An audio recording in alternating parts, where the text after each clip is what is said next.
Did you know? Laser radar has a huge measurement volume, allowing it to measure lots of things from a single position without needing to go near the part.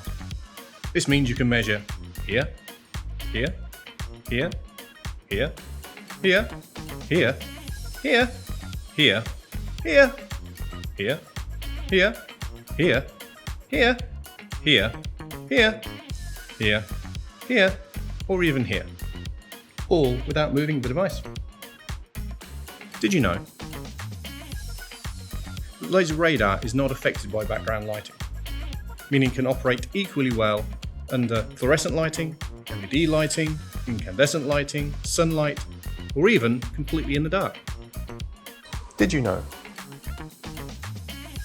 The laser radar can be used vertically, horizontally, upside down, at 45 degrees, in fact, at pretty much any orientation, especially when mounted to a robot, allowing for flexible installations across a wide range of applications.